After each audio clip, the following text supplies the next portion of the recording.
Ferðaþjónustan helsti vaxtarsproti atvinnulífsins hér á landi, enda hefur ferðamönnum á Íslandi fjölgað ár frá ári.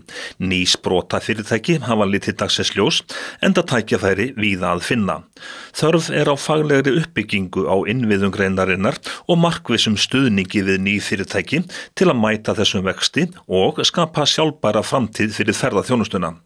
Startup Tourism samstarfsverkefni Isavia, Íslandsbanka, Bláa Lónsins og Vodafone sem fjármagna verkefnið. Klag Innovit sér framkvæmd verkefnisins og íslenska ferðaklassans. Startup Tourism 10 vikna námskeið, viðskiptarhraðall, þar sem alltaf 10 valin sprotafyrirtækin í ferðaþjónustu fá tækifæri til að þróa áfram viðskiptahugmyndir sínar undir leiðsögn sérfræðinga. Umsóknarfrestur til að sækja rennur út 7. janúar og hraðallinn fer svo af stað 1. febrúar. Það geta allir sótt bæði þeir sem eru með nýjar hugmyndir og þeir sem eru þá með starfandi fyrirtæki en eitthvað nýtt sem vilja gera þar. Þannig að það eru bara stórir og litlir og hver sem vill koma sína framfæri og fá aðstoð og geta svona kannski komast í tengslu fjárfesta. Hvaða aðstoð í boði? Þú færð þarna aðstöðu til þess að vinna þinni hugmynd. Það verða ákveðin námskeið, það verða svona mentorar sem aðstoða þig við bara þá þættu að hugmyndinu sem þú þarft, grafískir hönnuðir eða markaðsfólk eða fjármálafólk og hverju sem þú þarft. Þannig að þú áttir að fá allt sem þú þarft til þess að koma hugmyndinni í gott form, til þess að kynna fyrir fjárfestum og koma henni í gang. Þetta 10 vikna vinnusmiðja getur við sagt. Já, þetta eru 10 vikur sem þú færð og þetta haldið í Reykjavík en það í sjálfu sér svo sem ekkert að fæla Norrlendinga frá að sækjum og reyna að komast að þarna, menn ætla að reyna að skoða einhverja leiðir til þess að aðstoða við fólk sem þarf þá að vera þarna fyrir sunnan.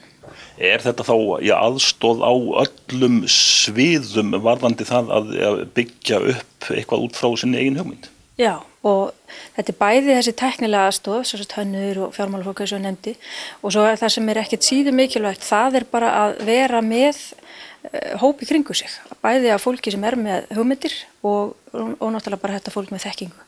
Það hjálpar mörgum hugmyndum að komast í fljúgandi start, að vera svona svolítið að kasta á milli sín og fá strax gagnrýni og fá strax bara uppbyggilega gagnrýni líka.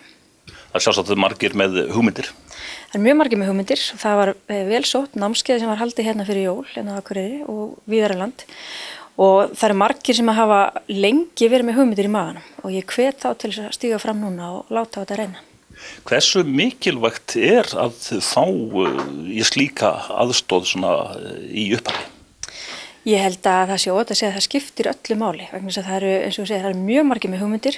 Það eru mjög margir sem gera aldrei neitt með hugmyndina sínar af því þeir bara stíga ekki þetta skref og koma sér ekki áfram, lenda kannski á fyrstu hindrun og fara ekki fram hjá henni og að fara í svona, eins og þeir kalla þetta viðskiptarhraðal eða þessi námskeið hjá þeim og fá þessa aðstoð, það getur bara gert hugmyndina að veruleika og oft ferðu líka bara nýjar hugmyndir út af því, nýja innsýn og þekkingin sem kemur inn, hún gerir hugmyndina miklu stærri heldur en að menn hafa kannski ætlað sér á nyrði.